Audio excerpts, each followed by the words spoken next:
ya saya ulang lagi itu bagian dari nopo takwil. Terus apa kan wonten babnya itu di Etkon itu bab muhimil ikhtilaf itu memang dibabkan oleh ulama-ulama ulumul Quran apa muhimil ikhtilaf ayat-ayat yang dohirnya itu saling benturan. Ayat-ayat yang dohirnya itu saling apa benturan. Jadi misalnya waqifuhum innahum mas'ulun itu ada periode di mana kita ngalami posisi mas'ulun ditanya. Ada posisi di mana kita ngalami periode apa? Mas'ulun ditanya. Nah, terus tapi juga ada periode di mana istilahnya fahum la yatasaalun. Dia tidak ngalami saling tanya. Jadi ada periode ya berarti gini, kalau pas mahsyar itu bahkan yauma yafirul mar'u min akhi wa ummihi wa abi. Tapi nanti itu ada periode di mana orang itu saling mensafaati. Berarti periode syafaat ya ada halun, ada satu keadaan, tidak saling mengenal juga satu keadaan. Sehingga nanti terus faktanya ya gitu. Misalnya ada periode di mana yauma yafirul mar'u min akhi wa ummihi wa abi itu ya satu periode. Tapi nyatanya wasiqal ladzina taqaw rabbahum ilal jannati zumara. Kalau zumara artinya kan tidak saling apa? Tidak saling lari, tapi ketemu. Biasa ulang lagi. Pada akhirnya kita di surga kan zumara. Kalau zumara tuh saling yafiru apa enggak? Enggak kan? Makanya itu cara saya takwilan paling bagus itu. Jadi takwilan paling bagus itu menurut saya dikatakan Ibnu Abbas saja. Jadi kondisi-kondisi yang di Quran itu halan duna halin. Ya bukti paling gampang tadi, ada kondisi di mana yauma yafirul mar'u min akhi, tapi pada akhirnya nanti wasiqal ladzina taqaw rabbahum ilal jannati zumara. Berarti kan ada bareng-bareng. Ya ada kondisi saling lari. Syafaat juga gitu. Ada yang apa yauma la yanfa'u mal wala banun illa man atawa biqalbin salim. Nah ru'yatullah juga gitu, ketika Allah nafar ru'yah itu artinya fid dunya. Nanti kalau membolehkan ru'yah ya yauma idzin kan jelas Quran ngendikan apa wujuh yauma idzin nadhirah ila rabbiyah. Itu kan jelas ada kalimat yauma idzin apa? Yauma idzin yauma idqamatis saah, di hari terjadinya kiamat. Atau di hari orang mukmin telah masuk surga. Lah itu Allah asbatar ru'yata. Allah menetapkan ada ru'yah. Berarti mafhumnya apa? Ru'yah itu terjadi yauma dakhalal mu'minuna napa al jannah. Berarti fid dunya tidak nadhira. Itu lebih gampang ketimbang nakwil apa? Ikhatoh dan tidak ikhatoh. Jadi berarti nafyur ru'yah niku napa? Fid dunya. Nanti wujudur ru'yah atau isbatur ru'yah fil akhirah. Itu lebih gampang karena nyatanya dari awal Allah ngendikan apa? Yauma idzin, bahwa melihatnya itu yauma idzin, di hari terjadinya kiamat atau di hari orang mukmin telah masuk apa?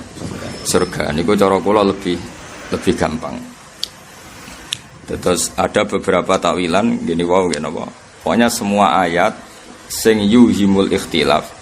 Jadi mayuhimul ikhtilafa niku ditakwil halan duna halin. Jadi misalnya gitu seterusnya. Misalnya wal walidati yurdina auladahunna, ya mesti walidat yang kondisinya normal sehat ya sudah yurdina auladahunna. Tapi ada kondisi di mana walidat itu tidak boleh menyusui. Misalnya dia sakit atau cerai. Makanya ketika pangeran wa in ta'asartum fasaturdi ulahu ukhra. Jadi kalau ada kondisi tertentu seorang ibu tidak bisa menyusui kata Allah fasaturdi ulahu ukhra, nanti ya ada saja yang menyusui. Berarti ada kondisi irdo ya halun ya satu kondisi, tidak menyusui ya satu kondisi, bisa menyusui orang lain satu apa?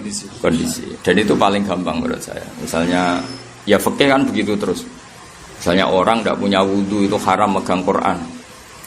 Tapi ketika Quran itu jatuh di jalan dan itu sangat potensi terhinakan, maka orang hadas pun wajib mengambil. Nah itu kan otomatis hukum-hukum seperti itu. Berarti hukum la yamassuhu ilal mutahharun satu kondisi, no? Satu kondisi. Tapi ada kondisi lain yang orang tidak suci pun harus megang Quran. Misalnya Quran jatuh fi mustaqdarin, di tempat yang tidak baik lah. Nah, itu paling gampang menurut saya. Terus Makanya kata Imam Suyuti, wa hadza makhsusun li ru'yatil mu'minina lahu fil akhirah. Itu paling gampang, Pak. Ayat tidak ru'ya itu hanya tertentu fit dunia. Sekali fil akhirat itu ikutnya ayat wujuhi yawma idzin nadhirah ila rabbiha nadhirah. Niku paling gampang. Terus ada yang mentakwil au yukhitu bihi ilman, maksudnya yang dinafikan itu kita ikhatoh, tahu Allah secara detail, itu tentu dinafikan. Meskipun kita di surga pun tidak akan tahu Allah secara detail, karena kita bagaimanapun tetap makhluk dan Allah itu selalu laisa kamislihi syai'un. Itu juga takwilan. Tapi takwilan itu lebih jelimet kalau gampang yang tadi. Terus qad ja'akum basairu mir rabbikum, telah datang kepada kalian hujjah itu logika tentang kebenarannya Allah Ta'ala. Faman absara fali nafsi. Terus niki kula bolak-balik matur dawe Syekh Nawawi Banten dengan tafsir Munir itu. Kalau ada ayat fa inna hizballahi humul ghalibun, pokoknya kalau ada ayat yang menerangkan pada akhirnya pasukan Islam itu menang. Pada akhirnya pasukan Islam itu menang. Itu Imam Syekh Nawawi nakwil pasukan Islam yang dimaksud adalah argumentasi bil hujjat wal barohin, logika. Amma bisaulah fala, kata beliau dari awal kalau secara kekuasaan itu tidak. Maksudnya tidak itu tidak harus.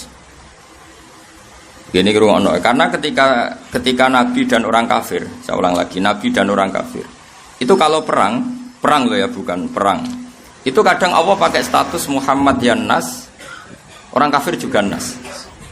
Saya ulang lagi ya, ketika Nabi perang secara fisik, itu kadang Allah pakai status Muhammad ya An-Nas, orang kafir juga An-Nas.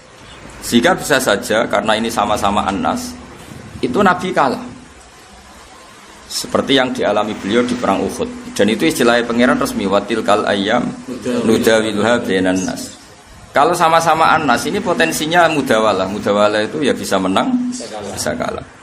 Tapi kadang-kadang Allah itu pakai status ini hak, Muhammad itu hak, kafir itu batil. Kalau seperti ini pasti Muhammad menang, orang kafir kalah. Karena pertarungannya hak dan batil. Itu memang paling jelimet di ilmu tafsir. Seorang lagi itu paling jelimet di ilmu tafsir. Syekh Nawawi itu ketika di Mekah itu pas Indonesia dijajah Belanda. Bahkan di antara beliau tidak mau pulang ke Indonesia karena Indonesia dijajah Belanda.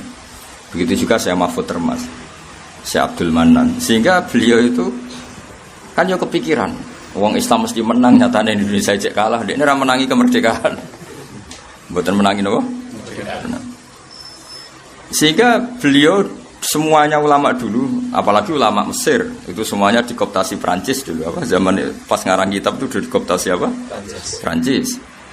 Itu mesti ngalahkan itu pasukan Allah menang itu bil barohin wal hujjat, dengan logika. Ya dengan apa? Logika. Sehingga kalau bolak-balik angger matur teng pangeran, kula angger pas tahajud niku kula manjen luwih siap ketemu pangeran. Donya ku di Barno. Itu misalnya Barno itu anak kira-kira potongan soleh, kuliah ning Amerika, di Australia Barno. Asal raine ra iso soleh. Mbok niru bapake, mbok niru gurune, pokoke raine ku ra iso soleh. Ya istikharah iki ra iso soleh ta ora. Raine wae delok atine, ati ora ketok. Raine kan ketara. Musimahum fi wujuhim minas sujud. Ora ketara, anakmu denur ta ora kan ketara. Nanti asal anakmu duwe nur, saya ulang lagi duwe nur. Iku kok ning ndi wae, iku nur ku menang. Jadi kelebihane nur ngeten, nur ku cahaya.